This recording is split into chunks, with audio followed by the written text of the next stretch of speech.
Kembali lagi di Sapa Indonesia Pagi Saudara, kali ini bersama saya Putri Oktaviani. Sekjen PDI Perjuangan Hasto Kristianto kembali menjalani persidangan di Pengadilan Tipikor Jakarta dengan agenda pembacaan eksepsi atau keberatan di muka sidang. Dalam sidang pekan lalu, Hasto bilang dakwaan kepada dirinya sebagai bentuk kriminalisasi hukum. Dalam surat dakwaan, Hasto disebut menghalang-halangi proses penyidikan terhadap Harun Masiku yang tengah dilakukan KPK pada Januari 2020 lalu. Hasto Kristianto ditetapkan sebagai tersangka oleh KPK dengan 2 jeratan pasal sekaligus, yakni pasal suap dan perintangan penyidikan.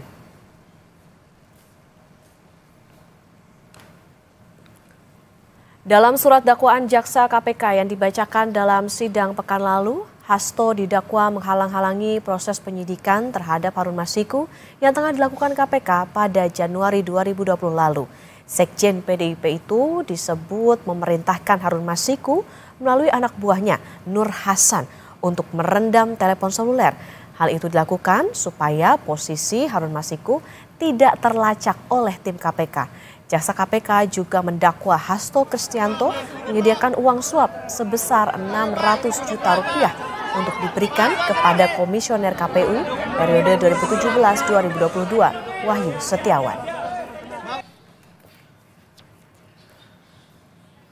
Kita pantau lebih lanjut sidang Sekjen PDI Perjuangan Hasto Kristianto di Pengadilan Tipikor Jakarta. Ada jurnalis Kompas TV Renata Panggalo dan juru kamera Roy Ilman di sana. Renata, selamat pagi. Jadi apa saja yang akan menjadi poin eksepsi atau keberatan Hasto dalam sidang hari ini?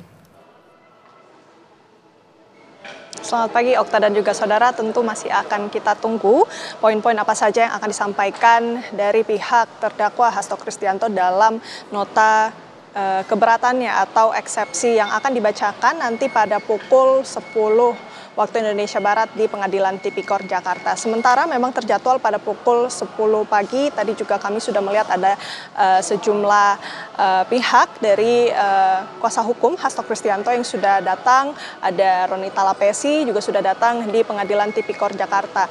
Dan kalau yang kita ketahui memang dalam persidangan perdana yang dilakukan pada minggu lalu sudah dibacakan dakwaan dari jaksa penuntut umum. Sebenarnya dari pihak kuasa hukum Hasto Kristianto, Magdir Ismail meminta untuk diberikan waktu selama 10 hari untuk penyusunan nota keberatan itu. Namun tidak dikabulkan oleh Hakim Ketua, maka dengan demikian sidang lanjutan kasus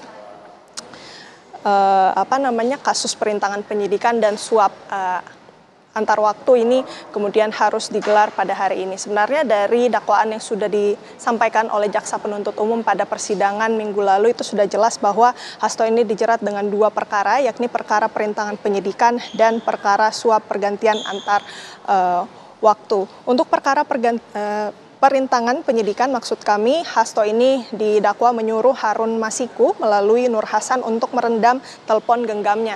Dengan demikian penyidik KPK tidak bisa melacak baik itu Nur Hasan dan Harun Masiku, sehingga penyidikan dari Harun Masiku ini akhirnya terhambat begitu.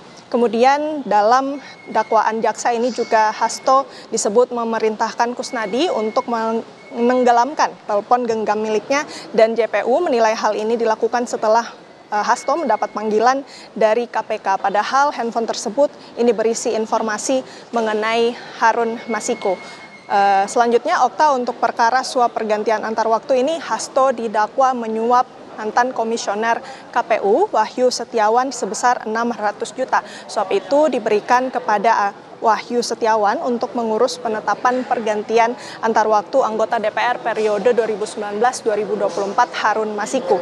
Dan Hasto ini juga didakwa memberi suap bersama-sama orang kepercayaannya, yaitu Doni Tri Istiqomah dan Saiful Bahri serta Harun Masiku turut serta dalam suap ini. Dan kita nantikan untuk sidang pembacaan nota keberatan atau eksepsi ini akan digelar pada pukul 10. Apa saja poin-poinnya kita nantikan pada pukul 10, Okta. Oke, pekan lalu ada 2 dakwaan, yakni suap dan perintangan penyidikan. Tentu kita nantikan seperti apa berjalannya sidang eksepsi hari ini untuk Sekjen PDI Perjuangan Hasto Kristianto di pukul 10 waktu Indonesia Barat. Terima kasih jurnalis Kompas TV Renata Panggalo dan juru kamera Roy Ilman.